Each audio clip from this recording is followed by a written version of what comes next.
hecho aquí en clases, ¿no? Representan gráficamente y observan si es que son convergentes uniforme o no, o puntuales. O sea, ¿Verdad? por ejemplo, yo tengo las gráficas en GeoGebra y, o sea, para resolverlo lo único que tendría que hacer es, no sé, poner un mensaje ahí que diga, la función fnx converge a tal función. Exactamente, converge a tal función en forma puntual o en forma uniforme. Y lo mismo sería con los de la sección 9.2. Sí, igual. Me parece que ahí hay unos casos, algunos problemas en los que converge puntualmente y también uniformemente, como un ejemplo que hicimos aquí en clases. Entonces ahí deberían decir gráficamente, decir, se puede observar gráficamente y graficar y mostrar gráficamente que se cumplen las dos convergencias. Uno de los ejercicios de la 9.1, el último, Ajá. me sale una gráfica, es una gráfica identidad, pero que va subiendo y subiendo. El corte con el eje de las Y cada vez es más alto y más alto. Entonces, eh, ¿será que ese no converge? ¿O cuál será la situación ahí? A ver, déjame ver. Si quieres la comparto. Ok. No, ya le voy a ver aquí, veamos. Espérate un rato, aquí.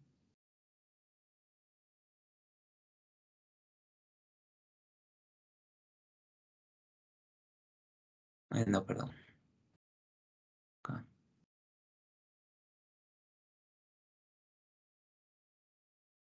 En materiales de clase está subido. Ya no me acuerdo cuál era convergencia uniforme, el que le subí acá. Este debe ser. 9.2. No, en la 9.1, el último. Los ejercicios de la 9.1. Este X. 10. Ajá. Y ya. ¿Cuál es la duda ahí? Respecto a la convergencia, o sea, yo diría que eso no converge, sino que crece, crece hasta el infinito. O A sea, ver, porque lo que eh, estaba la, haciendo, la función es x cuadrado dividido para x me queda a x más n. Es una función lineal que siempre, cada vez que aumentamos el n, se desplaza hacia arriba. ujú, ajá. Claro, no habría convergencia, claro. Entonces sí cabe esa posibilidad. Claro. Es que pensé que todas iban a ser así de convergencia puntual o uniforme. Por eso dice, hay el límite puntual si existe de la sucesión tal. Puede haber casos en los que no exista también. Y o Sí. sea, todo es basado, a ver, es como por así decirlo, al ojo, por lo menos en este ejercicio. Sí, por lo menos en estos ejercicios, sí. Porque, por ejemplo, es que tengo unas cuantas dudas. En el segundo, a ver, en el segundo es una gráfica por partes, me parece. Sí. Sí. Y, a ver, y entonces, ¿le puedo compartir? A ver. Porque si tengo la gráfica aquí. A ver, Windows. Sí. Eh, ahora aquí. Esta es la primera, la roja. Es la primera. Ajá. Estas dos, porque son por partes, las hice. Y entonces ahí va creciendo, ¿no? Y vaya, por lo menos en esta parte de arriba, en esta sí va a diverger. Y en la parte de abajo, como que convergen, pero al infinito, lo que significa que divergen, ¿no? No, Entonces sí, pues converge. A ver si es que. A ver, ¿cómo es? F. de x igual a 1.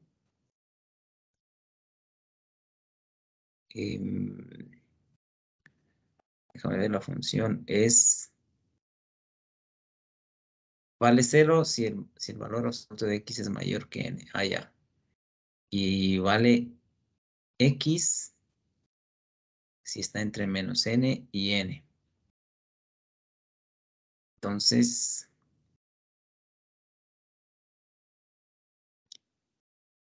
vale x, dice, ¿no? A ver, ahí me parece que no está bien. ¿Vale X o vale N? Vale, perdón, vale n, sí. Vale n si es que x está entre menos n y n. Ok, valdría 1. Claro, o sea, claro, ahí tienes que ver, o sea, converger significa acercarse a una función. Si n es infinito, ¿qué función, a qué función se acercan? O sea, tienes que observar en el infinito o dadas muchas repeticiones como tienes ahí en tu gráfica, cuántas veces, mejor dicho, a qué función se acerca después de repetir varias veces. Por ejemplo, si n es infinito, la convergencia solamente está en el cero, ¿sí? Porque fíjate que siempre está pegada a la función cero para algunos valores de x, obviamente no para todos. Y en el otro caso, cuando x está entre menos n y n, en cambio, esta función está creciendo, es una recta, pero está cada vez más arriba. Entonces, ahí tu criterio es decidir cómo yo escribiría una función que represente a la función a la cual se está acercando. Sí, o sea, la gráfica está bien. La función a la cual se está acercando puede ser una función por partes o puede ser una función única. Entonces ahí lo que tienes que hacer es escribir una función. ¿Cómo escribes una función a la cual se está acercando estas gráficas? Si es que no encuentras una función a la cual se acercan porque cada vez es más grande, entonces no habría convergencia. ¿Sí? Vale, ok, gracias. Bueno. A ver, continuemos entonces con el trabajo que estábamos haciendo. Ahora, bueno, hasta ahí llegamos con esta parte de convergencias. Em, Vamos un poco a avanzar en la temática.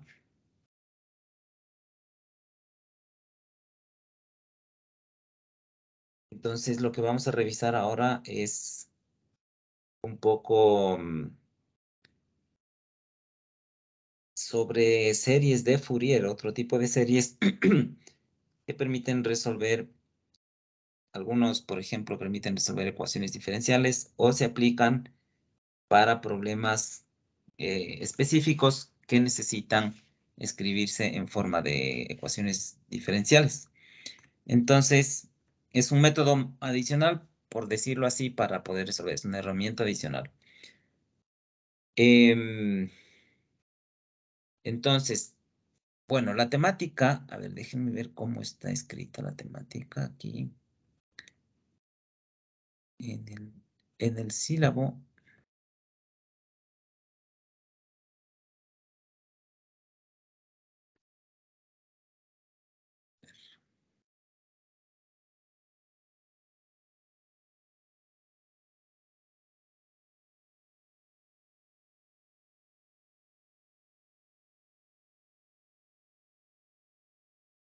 Aquí en el sílabo.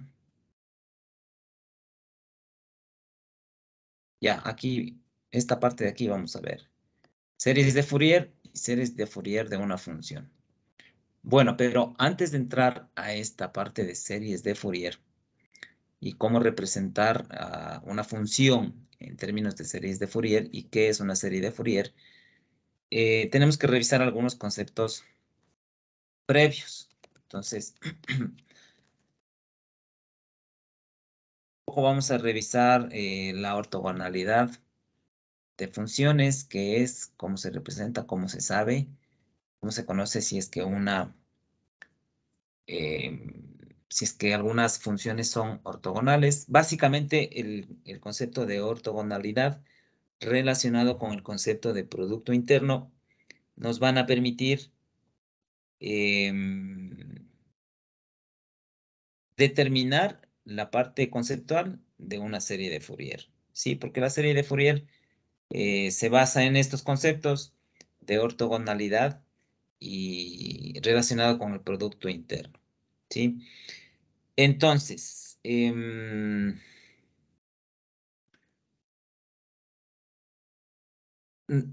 nosotros quizás, por ejemplo, en álgebra lineal, no sé si ya tomaron esa materia de álgebra lineal, pero en álgebra lineal estamos acostumbrados a determinar a los vectores en forma de, por ejemplo, de un par ordenado o en forma de una tripleta ordenada o del tamaño que sea. ¿Sí? Es como una matriz de una columna que tiene varios elementos. A eso nosotros le conocemos como vector dentro del cálculo o del álgebra lineal. Pero un poco extendiendo ese concepto de vectores, también podemos definir a una función como un vector. Entonces, si yo tengo un conjunto de funciones, puedo tener un conjunto de vectores, ¿ya? Y desde ese punto nace la generalización de cómo extender los conceptos de vectores, pero aplicados a funciones. Por ejemplo, el producto interno aplicado a funciones, la norma aplicado a funciones, la ortogonalidad aplicado a funciones. Entonces, bajo esos conceptos, tenemos que un poco recordar, primero, por ejemplo, el producto interno. Partamos desde aquí. ¿Qué es el producto interno? Bueno, entonces el producto interno se ha definido, por ejemplo, digamos aquí, si U y V, ¿sí? Son dos vectores. Pongamos en cualquier espacio tridimensional, por ejemplo, en R3 puede ser, o puede ser en cualquier tamaño, pero pongamos en un espacio tridimensional, porque nos da una mejor idea gráfica de tener claros los conceptos. Entonces, si U y V son dos vectores en R3,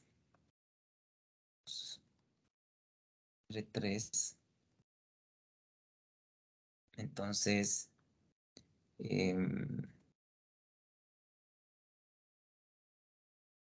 definimos el producto interno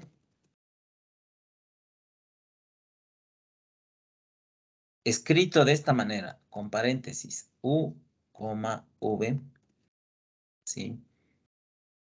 De los vectores, bueno, también, pongámosle aquí, O, también se le conoce como U punto V,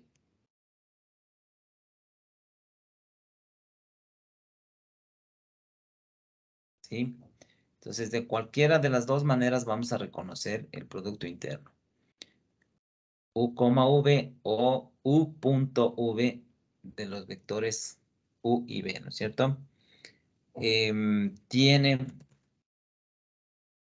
define el producto interno mediante de los vectores, mediante las propiedades. Entonces, ¿qué propiedades? Primero, sabemos que el producto interno entre U y B es igual que el producto interno entre B y U. Orden no altera el resultado. Otro concepto aquí es, si es que yo multiplico al producto interno por constante K, entonces es lo mismo que haber escrito K multiplicado por el producto interno. Debemos considerar que K es un escalar.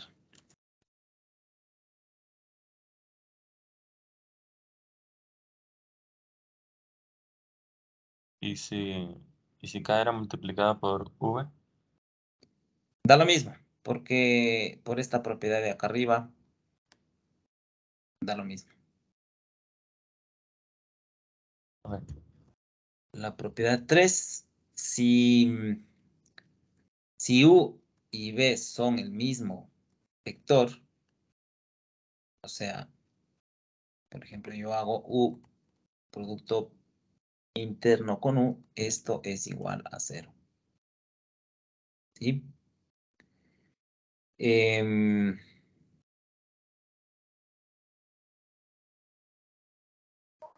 A ver, aquí una condición adicional. Coma U es igual a 0 siempre y cuando, ¿no es cierto? Pongamos aquí siempre y cuando uno de los vectores, o sea, U es igual a 0 o si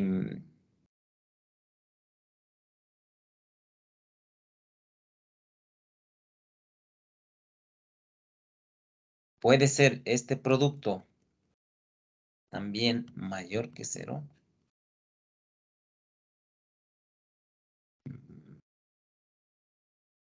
Que 0.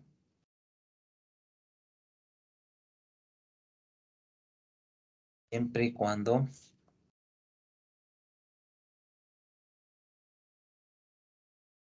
si uno de los vectores, o sea, el vector U es distinto de 0. Si U es distinto de 0. A ver, déjenme ver este símbolo.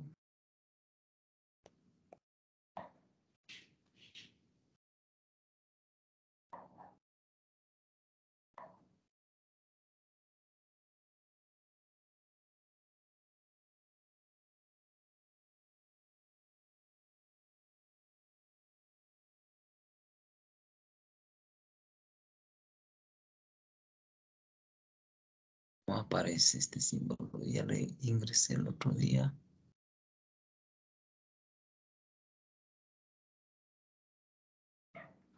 Aquí debe estar.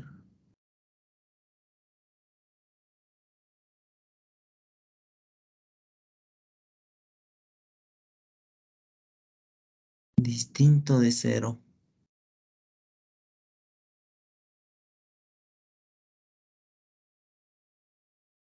Aquí.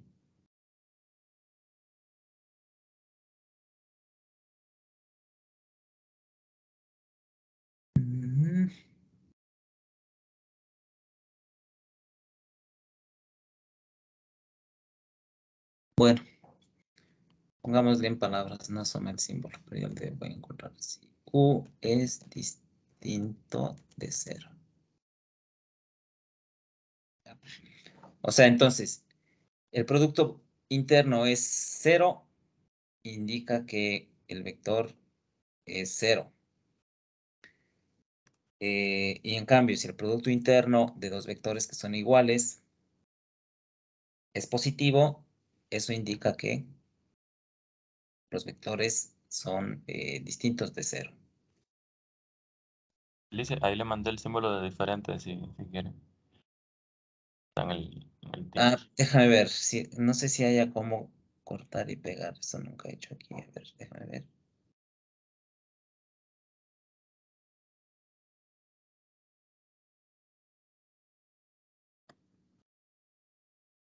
Control C, veamos si es que hay. Bueno, vale la pena. Ahí está bien. Ok. La cuarta propiedad, en cambio, involucra a tres vectores. Si ustedes tienen U más V, producto interno con otro vector W, esto va a ser igual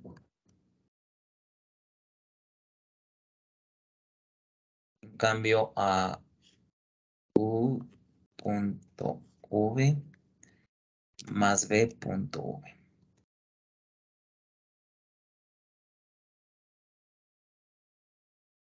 Perdón, más B punto W. Ya, ¿sí? Entonces, bajo estas propiedades se define el producto interno.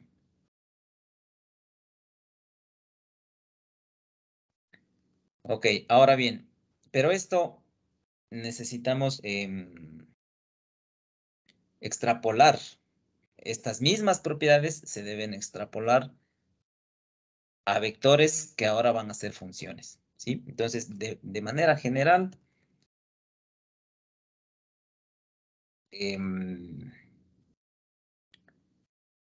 cualquier elemento o cualquier conjunto de elementos cumplan estas propiedades,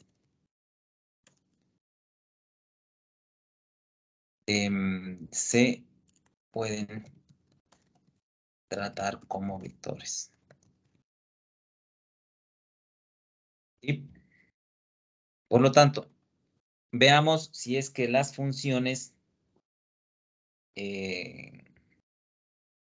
o bueno, se ha demostrado, nosotros no vamos a demostrar, pero se ha demostrado que existen algunas funciones o conjuntos de funciones que sí cumplen todas estas cuatro propiedades. Por lo tanto, esas funciones que tengan o cumplan estas propiedades, se les trata como vectores, ¿ya?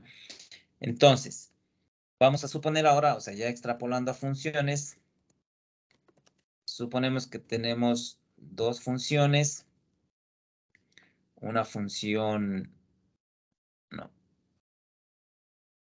función f1 y tenemos también una función f2.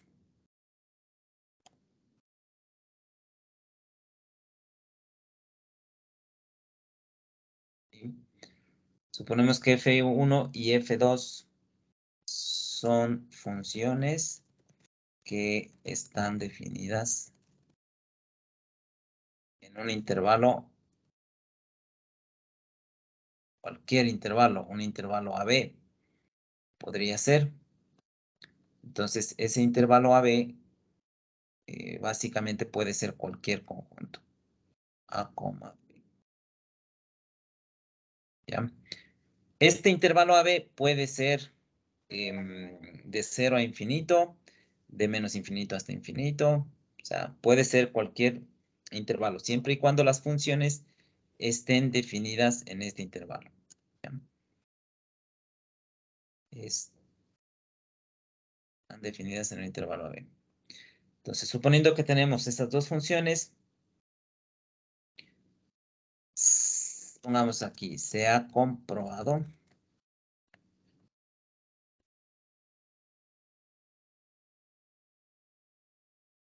que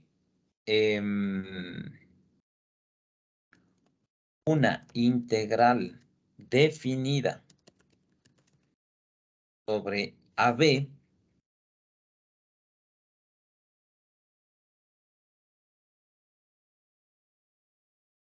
¿sí?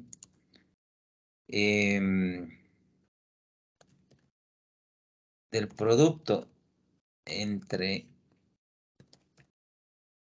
F1 y F2.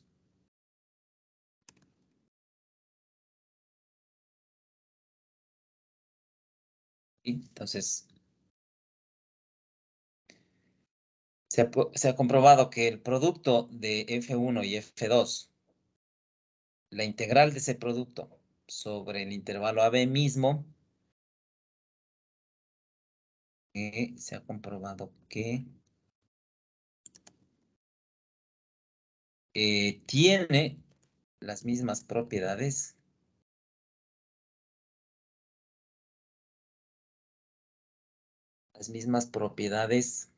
del producto interno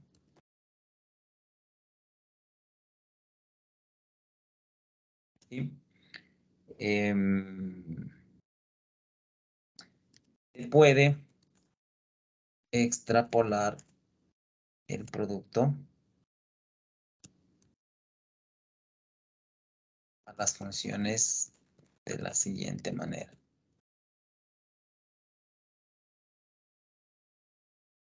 Obviamente, siempre y cuando la integral exista, ¿no? Pero bueno, entonces aquí pongamos producto interno de funciones. Producto interno de funciones. Entonces, se define de igual manera, ¿verdad? O sea, va a definir F1 y F sub 2.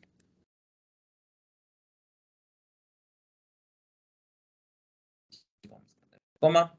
Es decir, F1, F2 en paréntesis es el producto interno de funciones.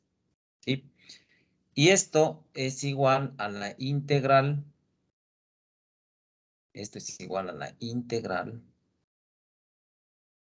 ¿Sí? Desde A hasta B.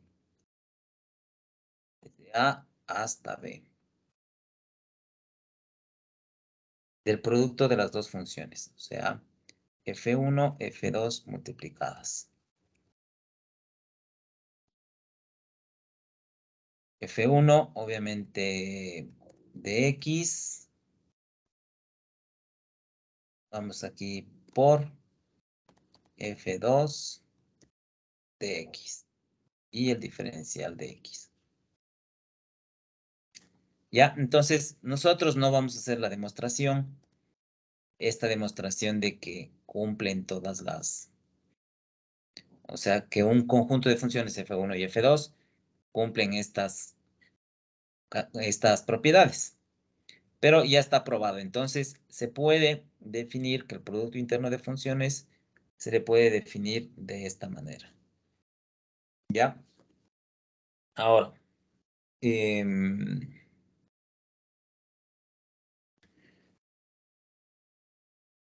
por el hecho de que dos vectores, o en este caso dos funciones, por el hecho de que dos funciones son ortogonales siempre que su producto interno sea cero, se puede también definir funciones ortogonales. ¿Ya? Fíjense que aquí habíamos dicho que... no, pero todavía no hemos dicho esa parte, ¿no? Pero bueno, ya vamos a entrar en ortogonalidad. Entonces pongamos aquí ortogonal.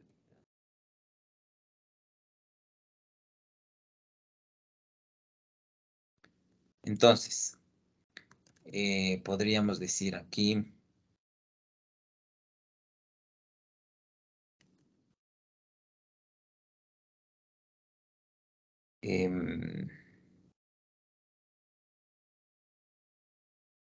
ha comprobado que dados dos vectores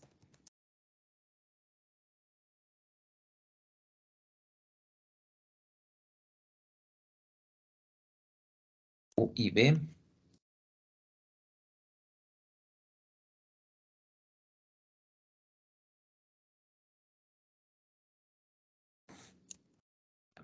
se ha comprobado que dados los vectores U y B son ortogonales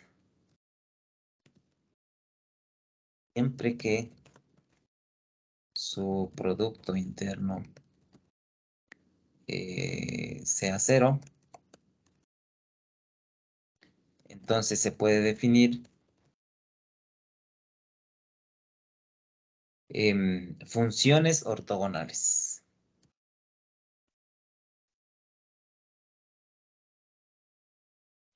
Entonces, ¿cómo vamos a definir las funciones ortogonales? De la siguiente manera.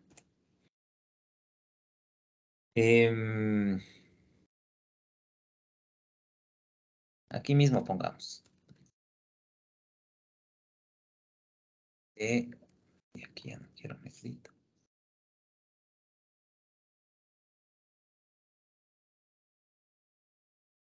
Quiero que sea negrito. Bueno.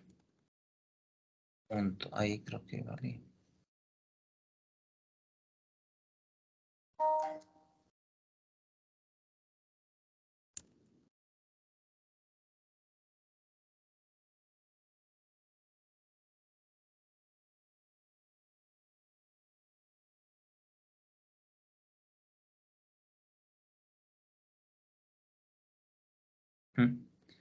Ya no se quita lo negrito. Bueno. Se puede definir las funciones ortogonales de la siguiente manera.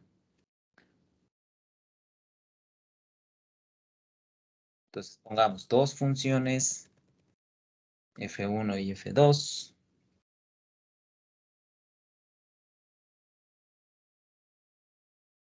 F1 y f2.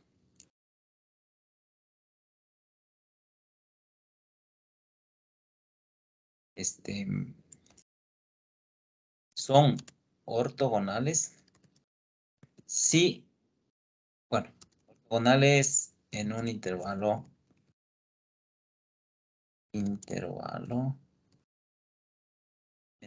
dado, como lo hemos trabajado aquí como AB.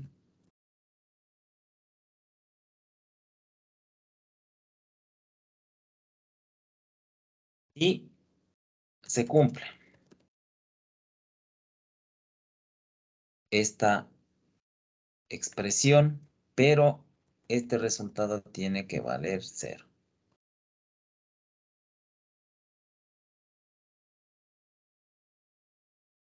¿Ya? Entonces, llamamos a dos funciones ortogonales y el producto, perdón, si la integral del producto de las dos funciones sobre el intervalo AB vale 0. Entonces ahí tendríamos funciones ortogonales. Pongamos un par de ejemplos.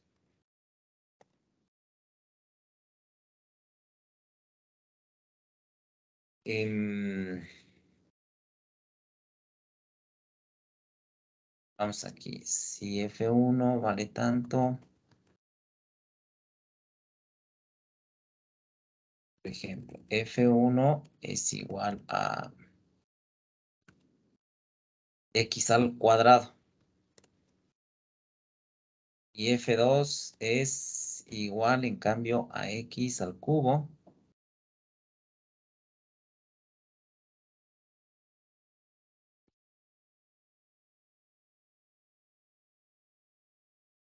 Y definimos el intervalo AB como el intervalo,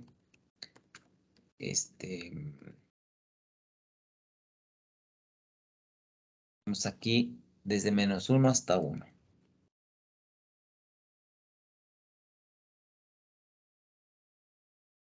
Entonces, estas dos funciones, x cuadrado y x cubo, definidas en este intervalo desde -1 hasta 1, calculemos el producto punto y verifiquemos si se cumple esta condición. Entonces, si tenemos estas funciones en el intervalo, demuestre que son funciones ortogonales. Ok, entonces lo que hacemos es calcular el producto desde de F1 y F2 desde -1 hasta 1. de la función f sub 1. Obviamente, esta función será x al cuadrado multiplicado por la segunda función x al cubo. X. ¿Esto cuánto me da? Esto es igual a la integral desde menos 1 hasta 1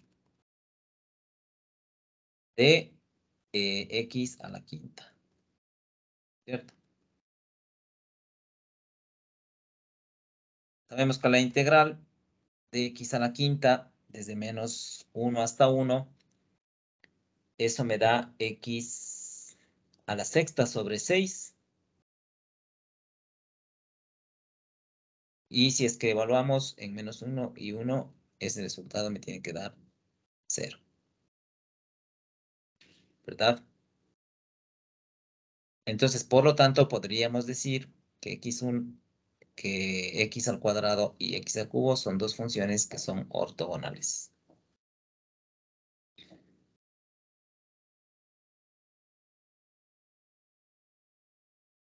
Vamos a otro ejercicio. Muestre que las funciones en este caso solamente vamos a cambiar f1 x al cuadrado y f2 x a la cuarta. Vamos a comprobar que esto no es, en cambio, no son ortogonales. Dice, muestre que las funciones tales no son ortogonales definidas a este mismo intervalo. Bien. Entonces, ¿qué es lo que hacemos? Igual, calculamos el producto interno entre las dos funciones y vamos a ver que esto debería ser distinto de 0. Entonces, aquí tendríamos x cuadrado multiplicado por x a la cuarta. Esto me da la integral de x a la sexta, ¿verdad? Y la integral de x a la sexta, ¿cuánto me da? Da un séptimo, 2 séptimos. 2 séptimos, ajá. Entonces, esto es igual a 2 sobre 7, por lo tanto, esto es distinto de 0.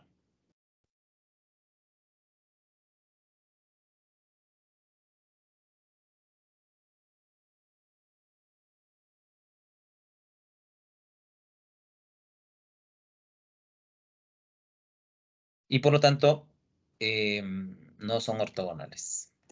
¿Sí?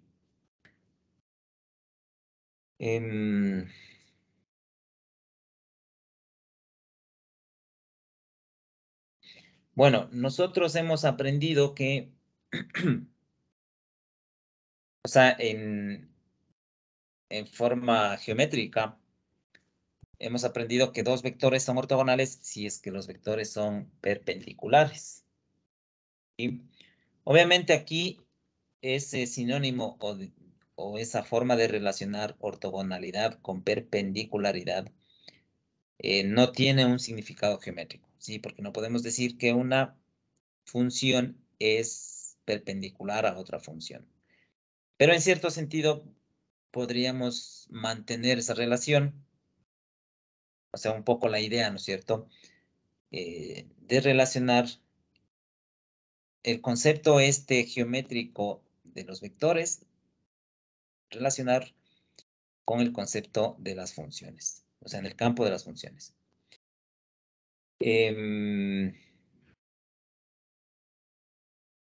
La función 0 será ortogonal con alguna otra función o no. Sí. Ajá, en este caso, la observación podríamos poner aquí.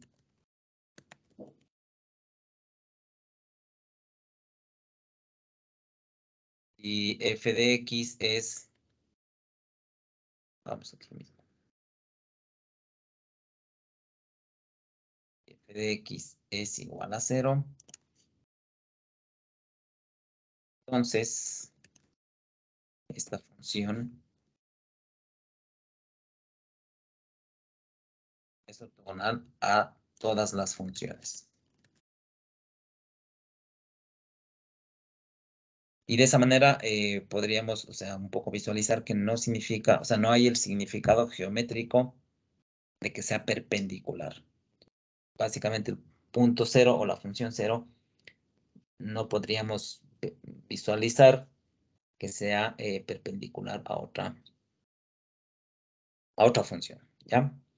Bueno, entonces, ya que sabemos cuándo tenemos ortogonalidad de funciones, entonces ahora veamos cómo podemos encontrar un conjunto de funciones que sean ortogonales.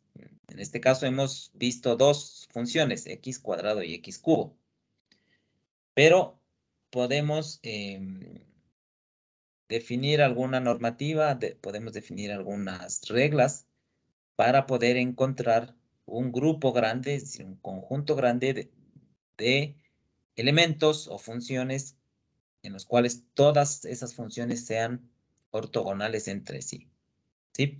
Entonces, definamos qué es un conjunto ortogonal.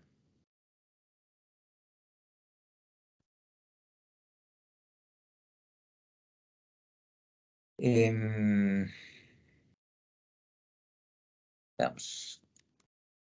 Tiene un conjunto ortogonal de funciones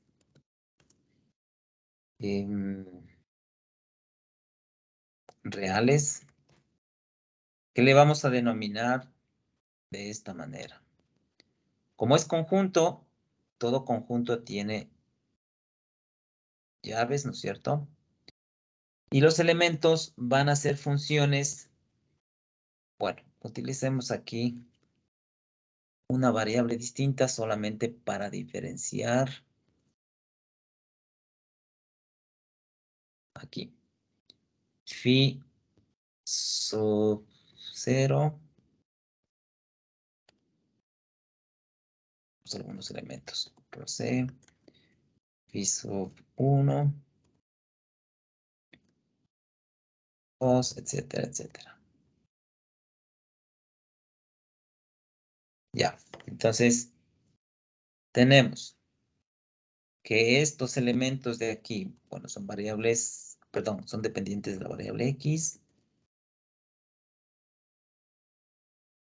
Tenemos este conjunto donde cada elemento phi sub 0, phi sub 1, etcétera, es una función de variable real. Podríamos haberle puesto f, pero solamente cuando ya tengamos algo específico le vamos a utilizar la f. Cuando hablemos de conjuntos, le vamos a tratar con esta letra phi. Entonces, de esta manera definimos al conjunto de funciones ortogonales. Entonces dice, se tiene un conjunto ortogonal de funciones reales sobre un intervalo, obviamente el mismo intervalo AB, cambia, y se cumple lo siguiente. Entonces, tengo el producto de dos elementos de este conjunto, pero el producto interno, es decir,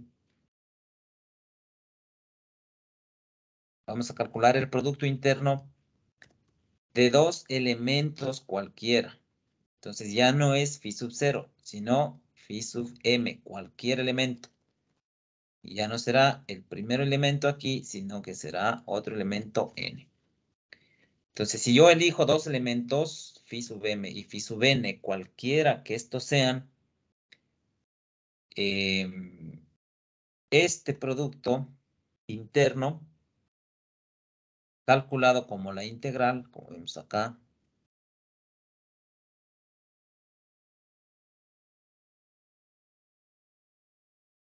¿sí? Definidas entre A y B. Esto sería, vamos a poner esto porque estamos con otro nombre, phi, ¿cierto? Y además debe ser el producto. Ok. Entonces, si calculamos el producto interno de estas dos funciones, phi sub m y phi sub n, en forma de integral, esto me tiene que dar igual a 0. Obviamente, debemos acotar aquí que m es distinto de n. Y tenemos el símbolo de distinto. M, ahí ya funcionó. M es distinto de n. Y eso hay que tomar en cuenta. Entonces, ¿eso qué significa? Que si yo tomo dos funciones cualquiera de este conjunto, entonces el producto interno de esas dos funciones que yo elija tiene que ser igual a 0. Si es que sucede eso con cualquier elemento m y n, entonces ese conjunto se denomina conjunto ortogonal.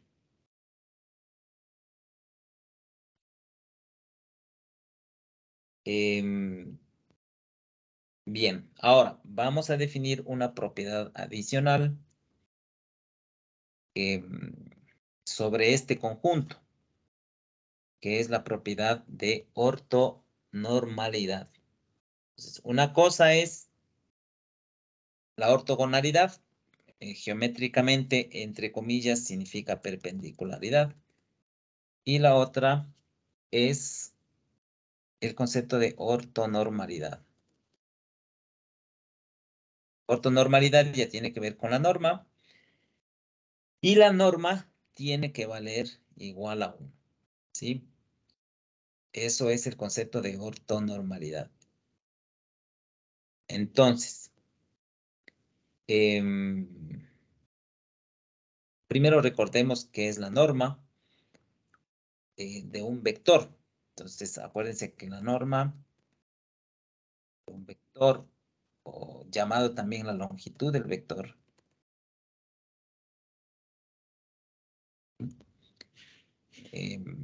aquí, la norma de un vector, pongamos un nombre aquí, U, o la longitud del vector, definida por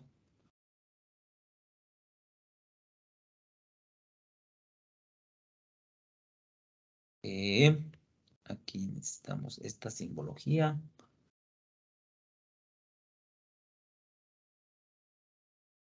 ¿Dónde estamos?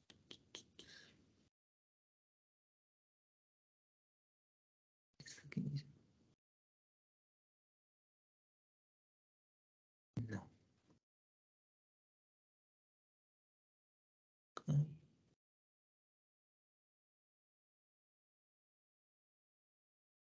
No.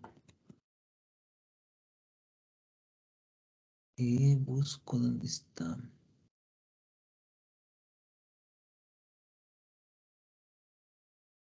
Aquí. No.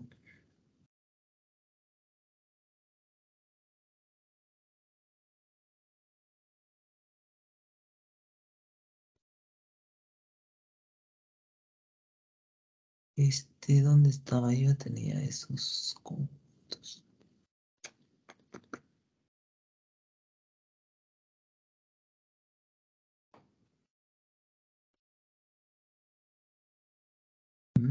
Se me perdió.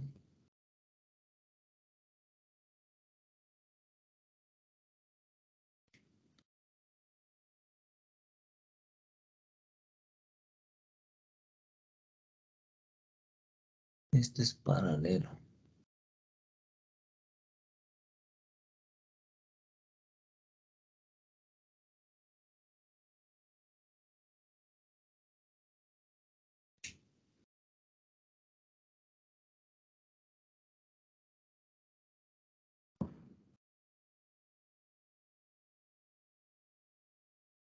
Qué raro, a ver, ¿dónde está? Y no está.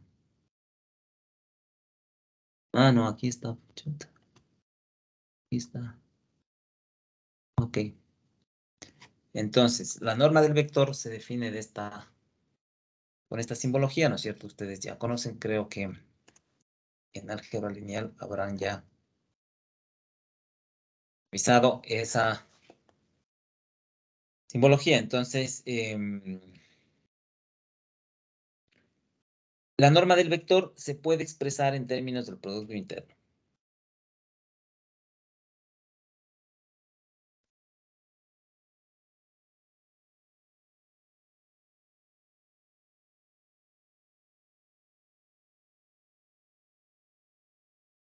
Del producto interno. Entonces, ¿de qué manera?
Ah, coño, se salió completo.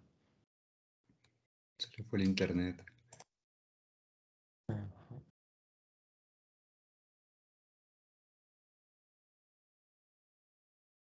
En la baraja.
Bueno, a ver, se me fue el internet un rato. A ver, sí me escuchan, ¿verdad?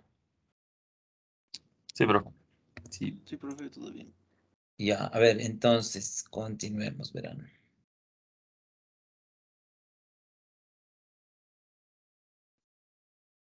Ya, lo que les decía es un conjunto ortonormal. Habíamos definido la norma de un vector U, que también es la longitud del vector, con este símbolo.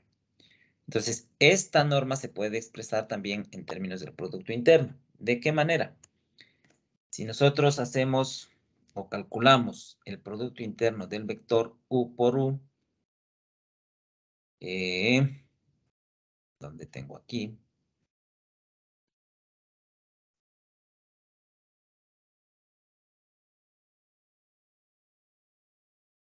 U por U, ¿a qué es igual? Será igual a esta norma elevado al cuadrado. Con esta expresión,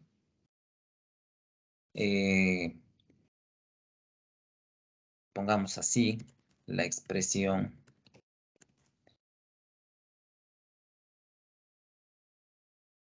tal, ¿no es cierto? Se llama la norma cuadrada.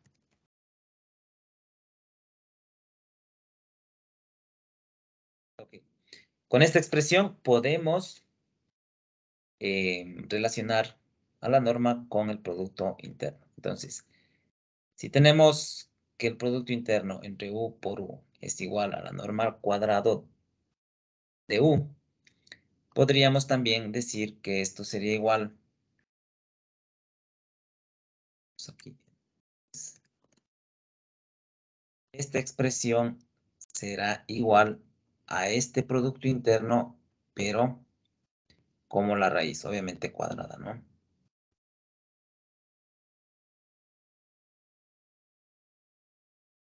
¿Sí? Ahora, eso en términos de vectores. En términos de funciones, ¿qué es lo que tenemos? Pongamos de funciones, como ya les hemos definido, a la función phi sub n de x.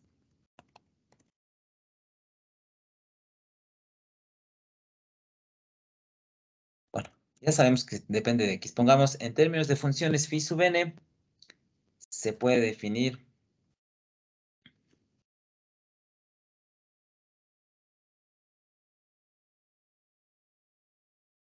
define la norma cuadrada como, o sea, sería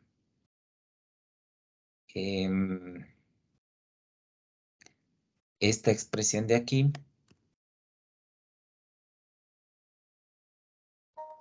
en vez del vector u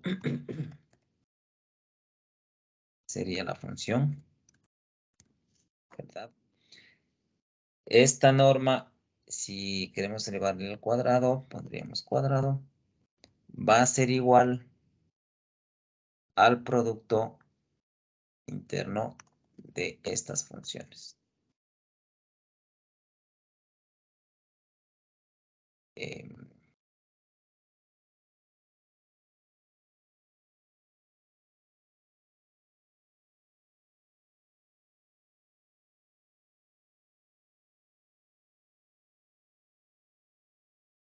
¿Sí?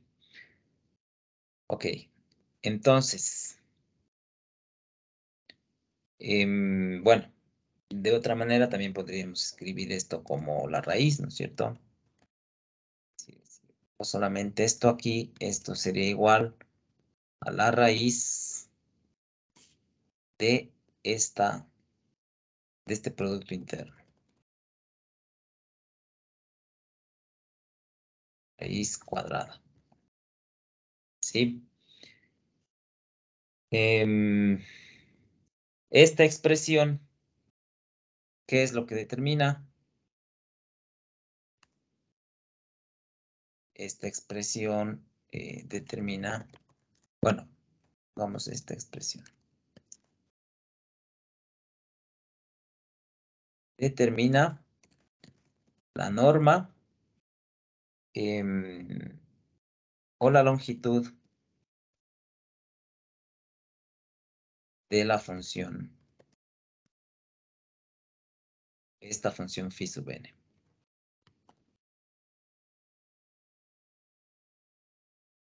¿Okay?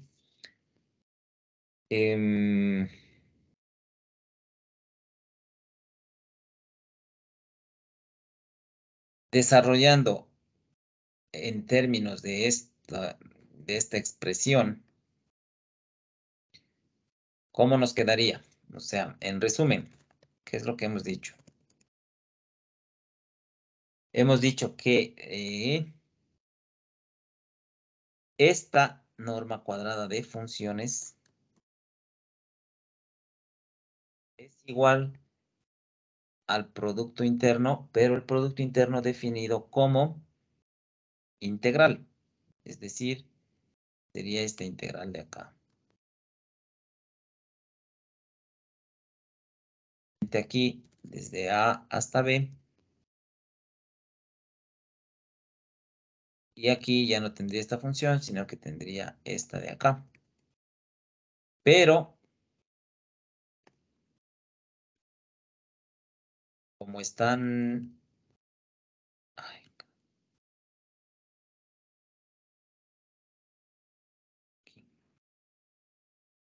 esta función elevado al cuadrado.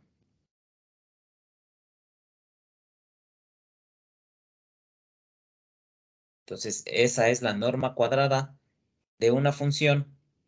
Es elevar al cuadrado la función y calcular su integral. ¿Sí? O sea, en otras palabras, ¿qué sería?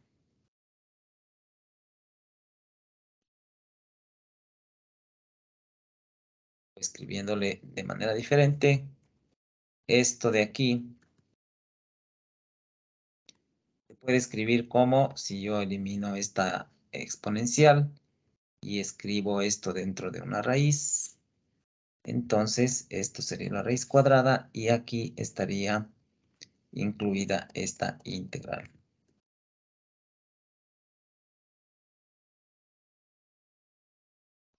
Sería esta expresión. ¿Ya? Entonces ahí tenemos la norma cuadrada y la norma escritas en términos de el producto interno.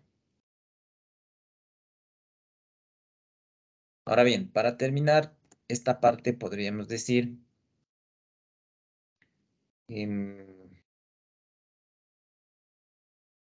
para cerrar esta idea, si este conjunto, vamos esto de aquí, unas llaves, este conjunto phi sub n de x es un conjunto ortogonal.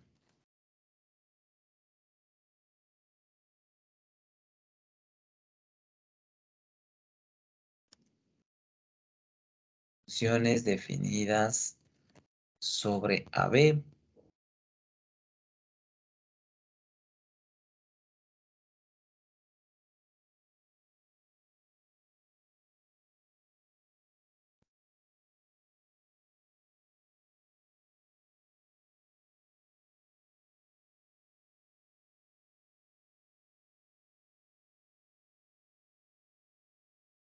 con la propiedad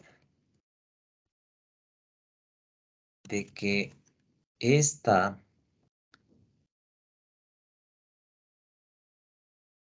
norma de phi sub n, bueno, pongamos aquí de x, es igual a 1. Entonces, ese conjunto se llama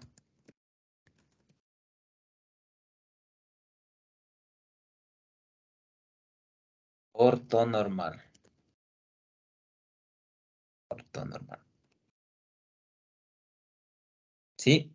Entonces, este conjunto se denomina ortonormal, obviamente, sobre el intervalo AB. Entonces, de esa manera ya tenemos definido un conjunto de funciones ortogonales y además, si la norma de cada función es igual a 1, entonces ese conjunto se denomina conjunto ortonormal.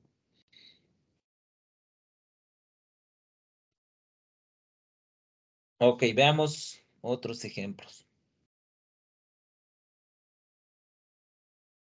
Veamos aquí si es que podemos encontrar.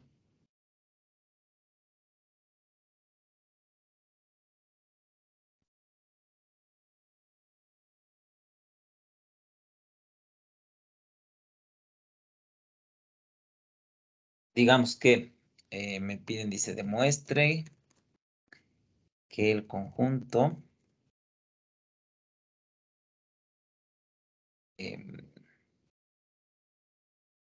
aquí pongámosle en términos de conjunto 1, coseno x más coseno de 2x, etcétera.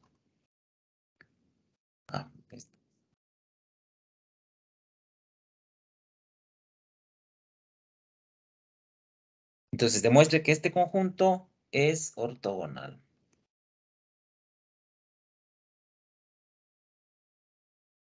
Sobre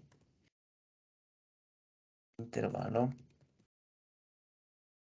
Vamos aquí a un intervalo.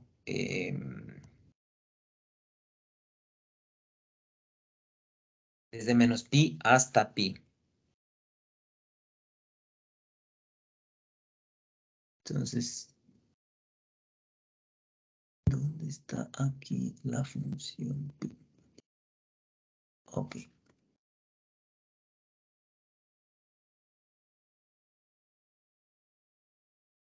Bien, entonces, ¿qué es lo que debemos hacer aquí? Simplemente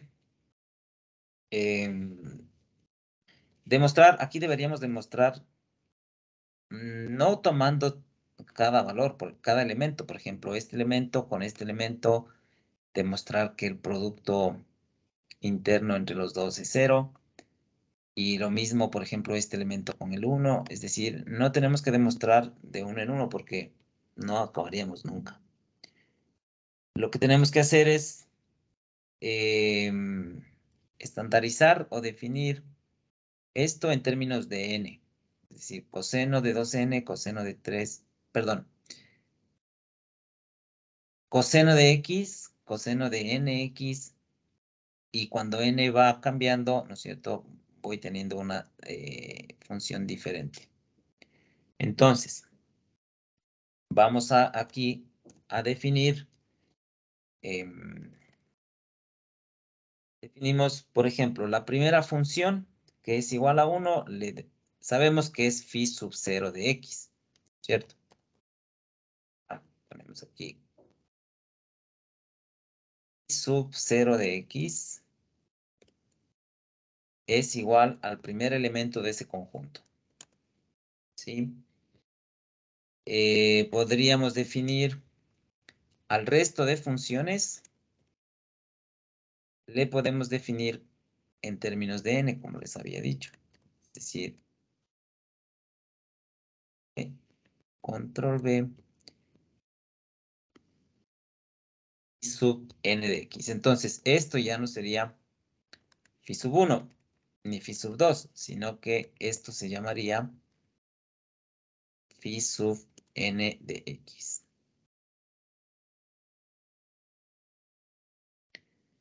Entonces, habiendo definido de esa manera,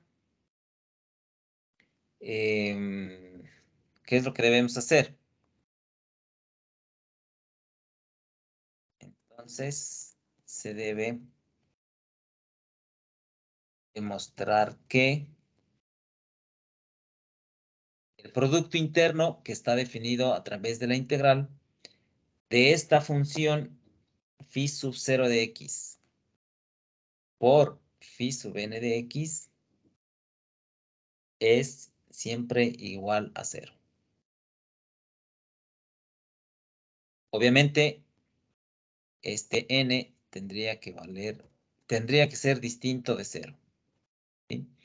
Entonces, ¿qué es lo que debemos demostrar? Simplemente que la integral desde a hasta b, aquí cojamos esta integral,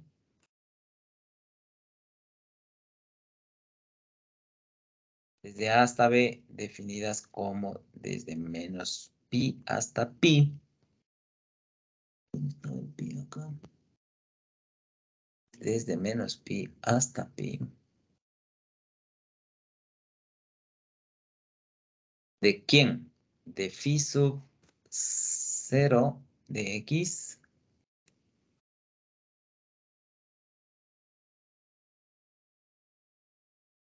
multiplicada por la otra función phi sub n de x.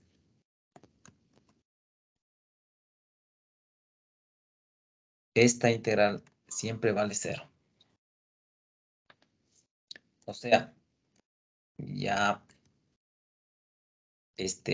reemplazando, ¿no es cierto? Phi sub 0 de x vale 1. 1 por esta función phi sub n de x. Bueno, da lo mismo aquí. Poner el 1 que no poner. Entonces, esto sería coseno de n por x. Pues deberíamos demostrar que el coseno de n por x, definida desde menos pi hasta pi, eso en la integral siempre tiene que valer 0.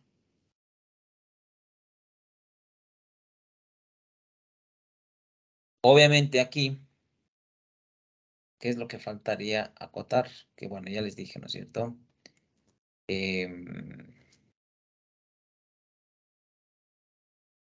Este valor de n tiene que ser distinto de 0. Por aquí escribí el distinto. ¿Dónde estaba? Acá.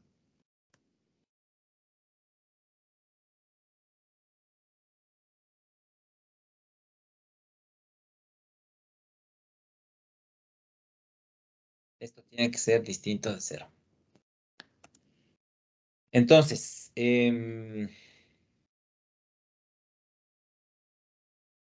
¿cómo me quedaría? ¿Cuál es la integral del coseno? El seno. Sería 1 sobre n para... sí. Digo, 1 sobre n seno de nx. Ajá, Y sería 1 sobre n, ¿cierto? La integral del coseno, Seno de nx. seno de nx. Bueno, en inglés, ahí está. Seno de nx. Y esto evaluado entre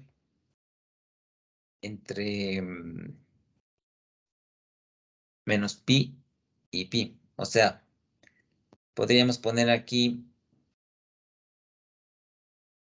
pues aquí ya menos, vamos de una vez el pi, ¿cierto? Menos esta misma función, pero evaluada en pi.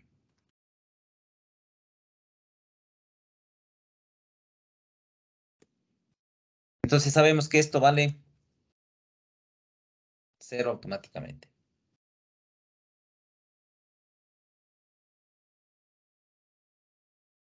Ah, perdón, esto está al revés, ¿no? Esto es positivo y acá es negativo. Preevaluábamos el superior y después el inferior. Entonces esto me da 0. Por lo tanto, hemos demostrado por el momento que este elemento 1 es ortogonal a todos los elementos restantes. ¿Sí? Ahora, lo que tenemos que hacer es demostrar que todos los elementos restantes son ortogonales entre sí, sin considerar obviamente ya el 1, porque ese ya sabemos que es ortogonal a todos. Entonces, para demostrar que estos son elementos ortogonales, ¿qué deberíamos hacer? O sea, deberíamos calcular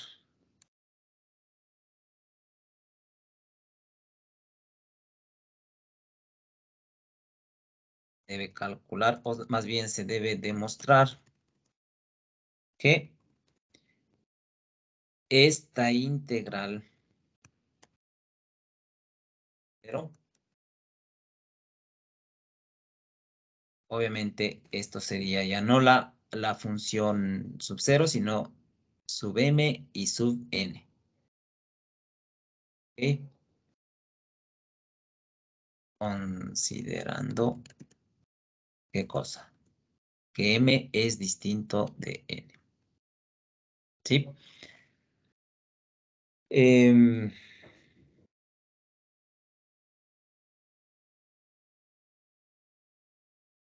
entonces,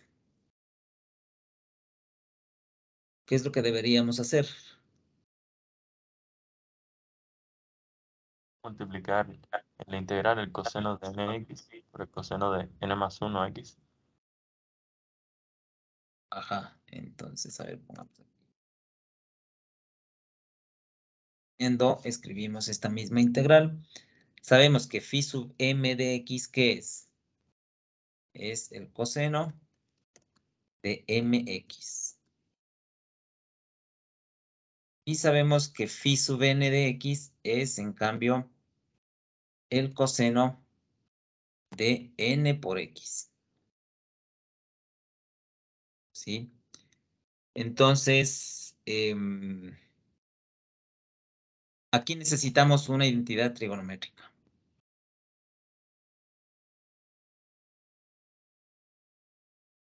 ¿Esto es igual a cuánto? ¿Qué identidad trigonométrica podríamos utilizar aquí?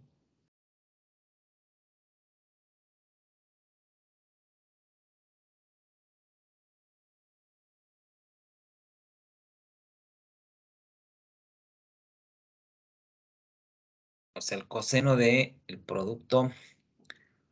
A ver, yo sinceramente no recuerdo las identidades trigonométricas. Déjenme ver cuál deberíamos usar aquí.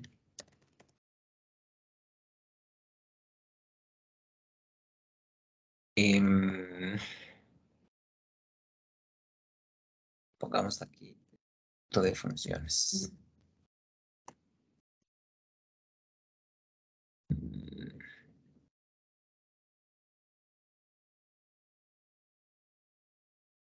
Aquí creo que está. Aquí. Ya, por ejemplo, las identidades.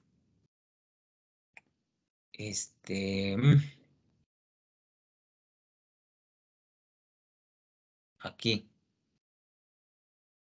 En esta imagen.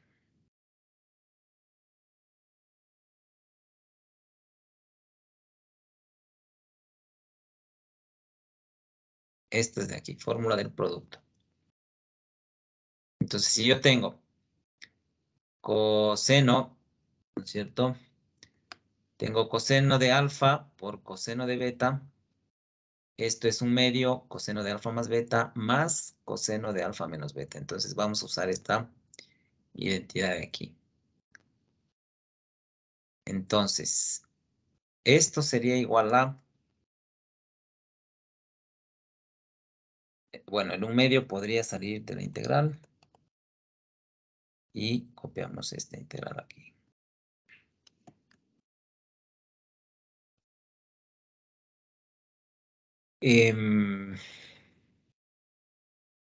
¿Cómo era? Un medio de menos pi hasta pi.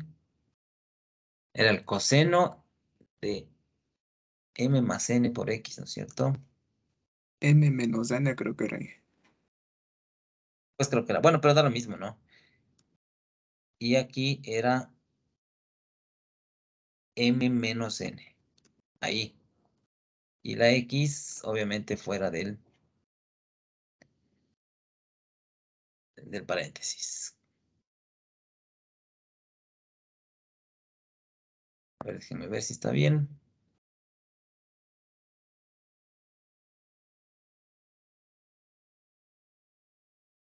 Ah, ya, es suma, ¿no? Coseno de alfa más beta más coseno de alfa menos beta. Es decir, aquí en vez de este producto, debo poner más.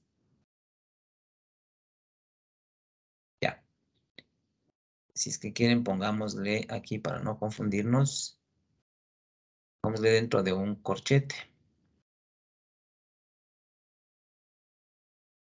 Es decir, toda esta expresión. Aquí. Así. Ya, esa es la identidad. Entonces ahí ya se hace más fácil, ¿no es cierto? Calcular la integral. Esto sería igual a ver, sería 1/2 multiplicado por la integral del coseno, el seno. 1 sobre m más n. Y seno de esta integral. Ya, entonces me quedaría, pongámosle también aquí con estos corchetes. Ok. Entonces aquí tendríamos el seno de m más n por x sobre m más n. ¿Sí? Más la integral del coseno de m menos n, eso me queda el seno. Ay, sería el seno de m menos n por x sobre m menos n. ¿Sí?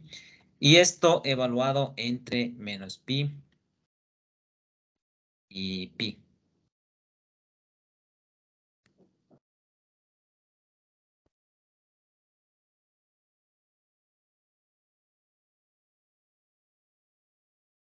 ¿Cuánto? Esto debería dar 0. Sí, a mí se me dio 0. Sí da 0, ¿verdad? El seno de 2pi vale 0. El seno de m menos... Ah, no, perdón. El seno que está a la derecha termina siendo solo el seno de x, porque sería nx menos, es que yo lo hice con el n y n más 1, y, y entonces, bueno, así al final me da 0. Eso es lo que quería decir. Y ya. Bueno, sí, aquí esto quizás necesitamos otro paréntesis para indicar que esto es...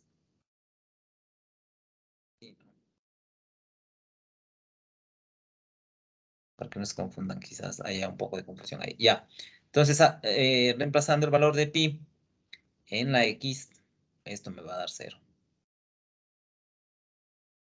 Y por lo tanto, se cumple, ¿no es cierto?, que todas las funciones que tenemos aquí son ortogonales entre sí.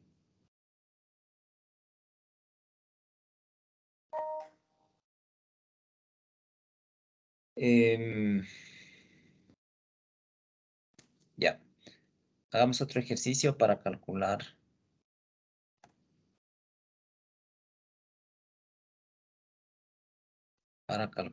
normas. Ejercicio 2. Acá pongamos ejercicio 1.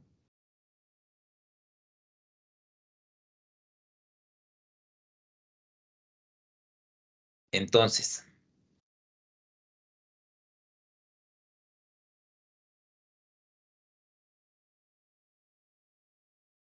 me dice hallar las normas de las funciones el conjunto de este conjunto que trabajamos aquí, de este conjunto de aquí.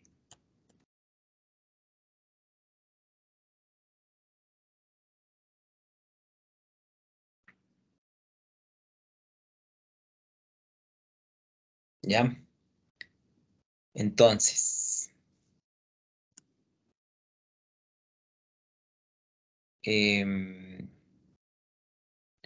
bueno, a ver, podríamos igual hacer por partes, ¿no es cierto? Si yo tengo este conjunto completo,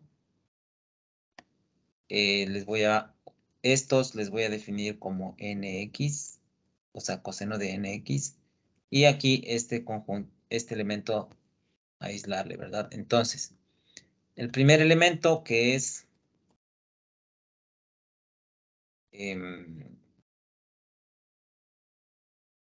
y sub 0 de x definido de esa manera, ¿no es cierto? Y ya le habíamos definido anteriormente. Si phi sub 0 de x es igual a 1, entonces, ¿cuál sería la norma? Entonces, la norma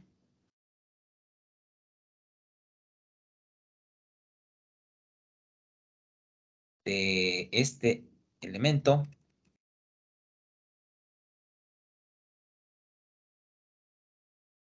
es igual a la norma de 1.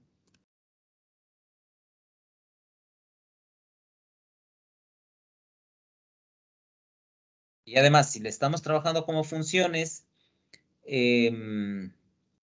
esto sería la integral, como habíamos definido acá, esta norma de aquí. Entonces sería la raíz de esta integral.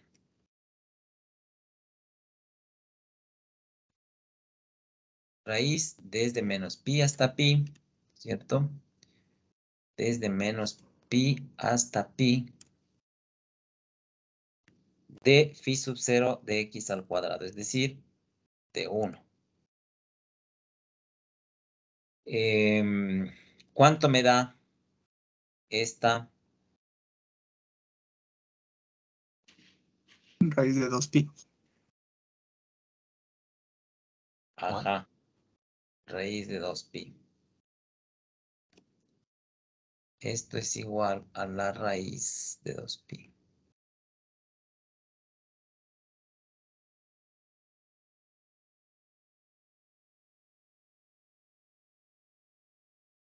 Raíz cuadrada de 2pi. Entonces, esa es la norma para el primer elemento.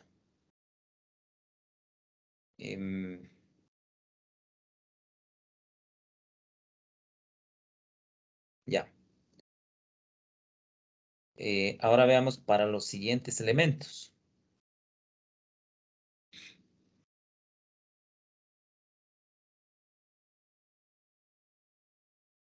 Para n, que estamos diciendo mayor, ¿no es cierto?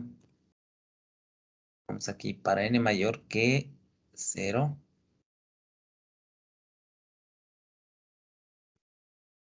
¿Qué se tiene? Tenemos que esta función pi sub n de x es igual al coseno de n por x. Entonces, la norma me quedaría, o sea, definida de esta forma, pongámosle acá. La norma de phi sub n, que sería aquí igual a coseno de n por x.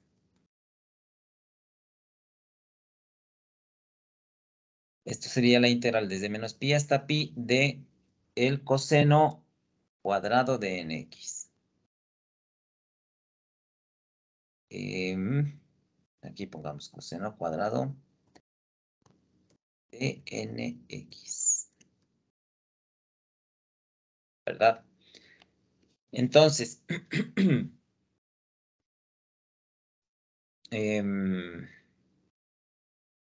igual necesitamos una identidad aquí. O no sé si ustedes se acuerdan, una identidad del coseno. O también la fórmula de una vez de la integral del coseno cuadrado.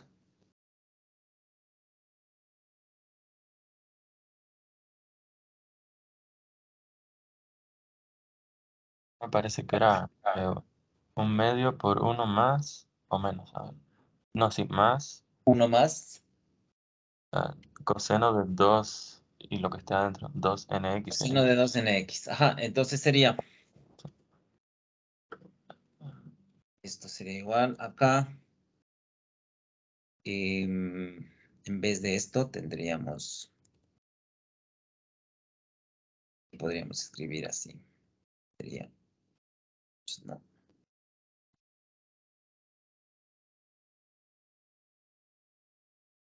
Medio por, no, perdón, 1/2, así más bien pongamos. 1 más el coseno de 2nx, ¿no es cierto?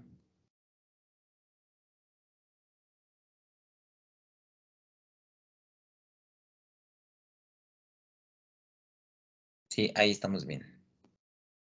Bueno, ¿y cuánto me da esa integral? Raíz de pi. Raíz de pi creo que da, sí. Esto es raíz de pi.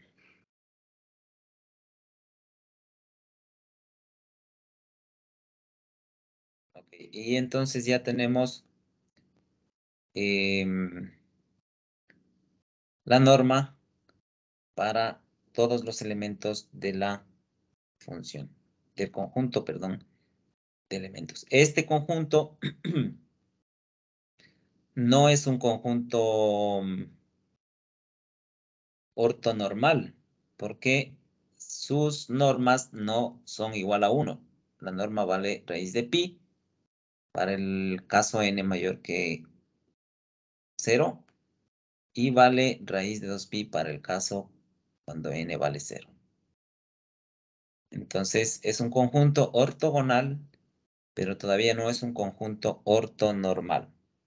Entonces, lo que vamos a ver es, si ya tengo un conjunto de funciones que son ortogonales, es fácil transformar a ese conjunto en conjunto ortonormal. ¿Sí? Entonces, lo que vamos a ver, a revisar es cómo pueden normalizar los elementos de un conjunto ortogonal. Ortogonal. Y ese proceso se llama proceso de normalización.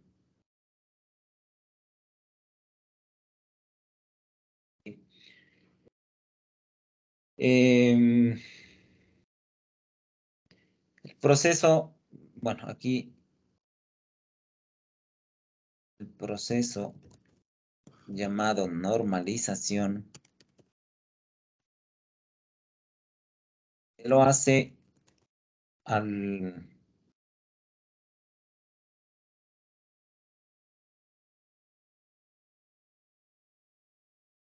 dividir cada función del conjunto ortogonal por su respectiva norma. ¿Sí? Entonces,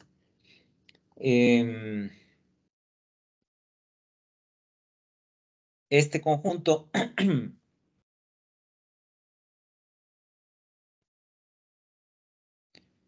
vamos aquí. El conjunto ortogonal, este de aquí, se transforma en ortonormal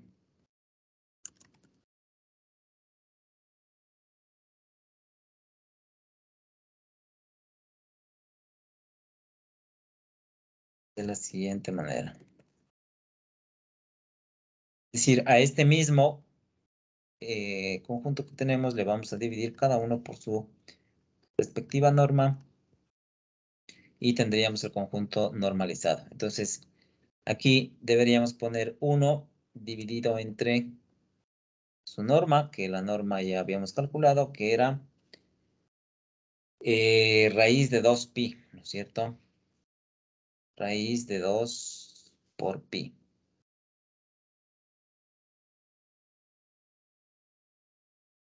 Y cada uno de estos elementos también deberíamos transformarles en normalizarles. Esto vendría aquí. Dividido para la norma de estos elementos era la raíz cuadrada de pi.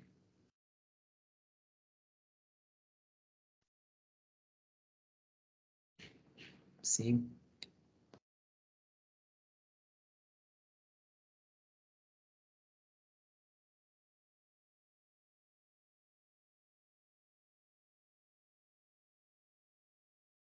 Y con eso ya tenemos al conjunto ortonormal.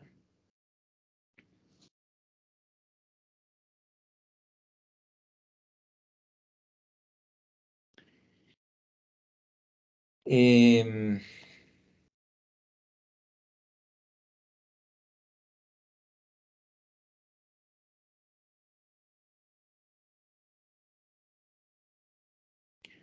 bueno, creo que con esta parte, a ver, no, terminémosle, a ver. em,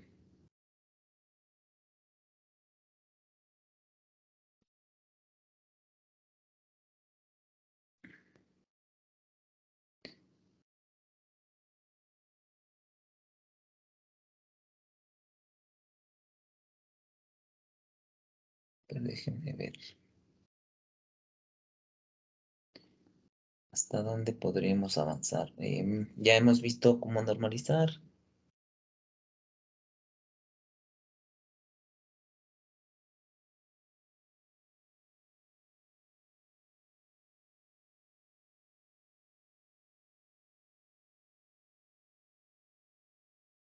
Ya. Bueno, no, ya tenemos ahí.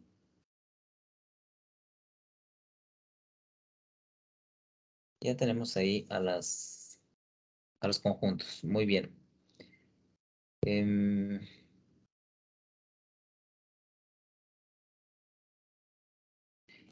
bueno, esta parte sí es necesaria. A ver. Y con esto creo que terminamos la clase.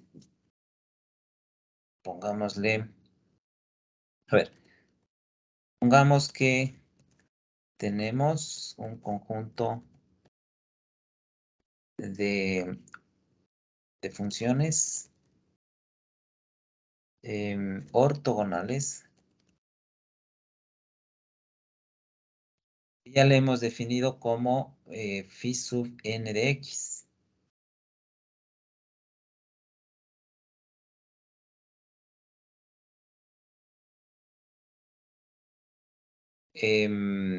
Pero tenemos que ponerle como conjunto, entonces, entre llaves. Es decir, esta nomenclatura indica, ¿sí?, que tenemos un conjunto de funciones ortogonales. Entonces, supongamos que tenemos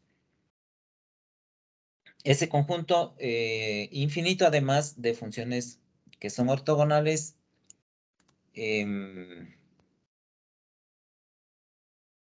sobre un intervalo dado, ¿no es cierto? AB. Sobre un intervalo AB.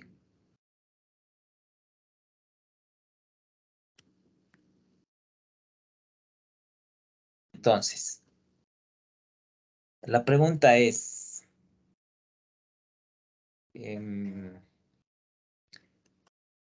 tenemos una función y igual a f de x,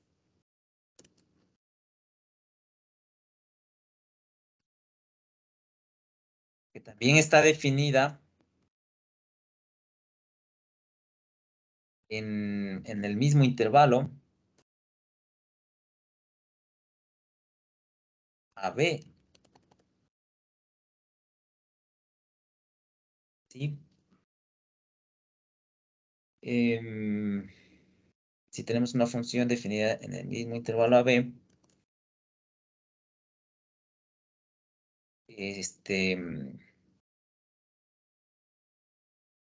salta una pregunta, es decir, ¿se puede hallar un conjunto de coeficientes, llamémosles C sub n,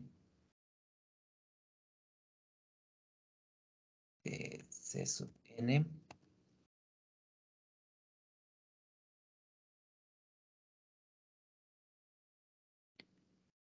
de tal manera que tenga lo siguiente. Aquí pongamos se tenga lo siguiente.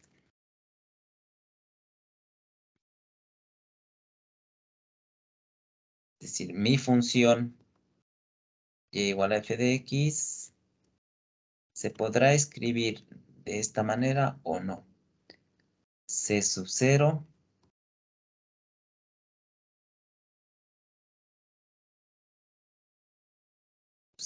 por el primer elemento del conjunto ortogonal.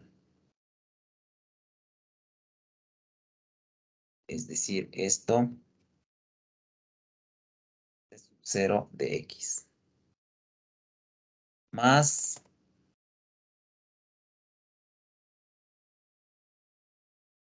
veamos esto por 1 y luego por 2 y así, etcétera. Más, ¿cierto? Etcétera, etcétera. Como esto es infinito, tenemos infinitos términos en la suma. Es decir, esto nos gustaría saber si es que se transforma en una serie o tratar de escribir esto en una serie. Y vamos a ver que a partir de esto ya nace el concepto de la serie de Fourier. Entonces, con esta interrogante,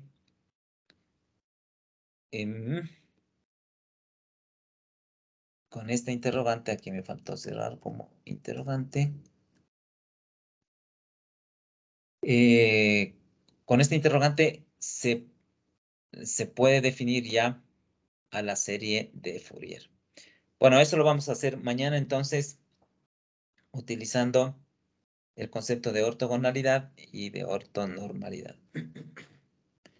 Ok, sí, Esta función también es como una combinación lineal, ¿no? sí, exactamente. Es una combinación lineal porque estos son vectores, ¿no es cierto?, dentro de un conjunto y que además son ortogonales. Entonces, al partirles o al tener coeficientes, estamos tratando de encontrar una función que tenga como componentes todas estas funciones ortogonales. ¿Sí? Entonces, prácticamente es una combinación lineal.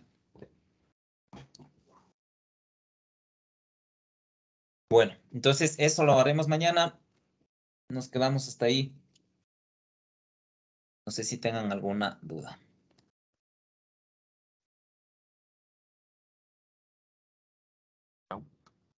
No. Pues, ¿está claro? Entonces, nos veríamos el día de mañana. Que pasen bien, que tengan buena tarde. Gracias, profe. Igualmente, Igualmente, profe. profe, muchas gracias. Mañana, profe.